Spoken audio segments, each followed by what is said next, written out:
गली के घने सन्नाटे में दीवारें अजीबोगरीब चित्रों से सजी थीं, जो बिजली की चमक के साथ हिलती हुई लग रही थीं, मानो उनकी आंखें सजीव हों। अचानक धम, पीछे एक धातु का दरवाजा बंद हो गया, जिससे तीनों साहसी फंस गए। आर्यन ने जल्दी से अपने आसपास का जायजा लिया।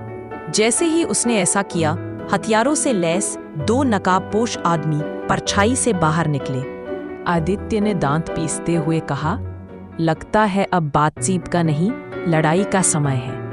पहला नकाबपोश आदमी लोहे की छड़ लेकर आर्यन पर झपटा।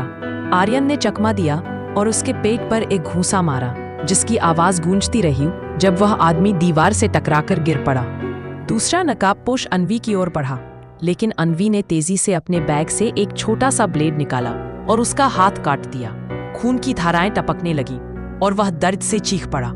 मौके का फायदा उठाते हुए आदित्य ने एक ईंट उठाई और पीछे से हमला कर रहे आदमी के सिर पर दे मारी, जिससे वह जमीन पर गिर पड़ा। पीछे से वह साया सब कुछ देख रहा था।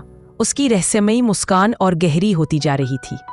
आह, तो तुम लड़ सकते हो, लेकिन असली परीक्षा अभी बाकी है।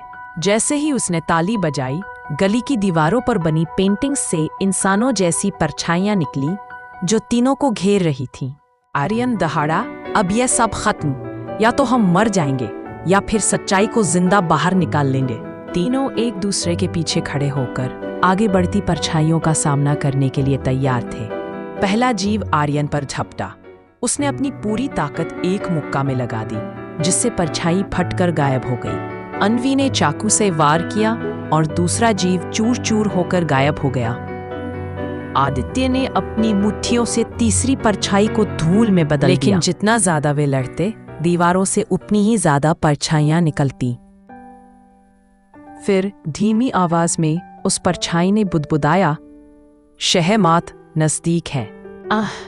बिजली कड़की, गली में हलचल मच गई और अचानक सब कुछ गायब हो गया। नकाबपोश हमलावर, परछाइयां, यहां तक कि वह परछाई भी। जमीन पर एक टूटा हुआ शतरंज का मोहरा पड़ा था, खून से सना हुआ। अगले भाग के लिए लाइक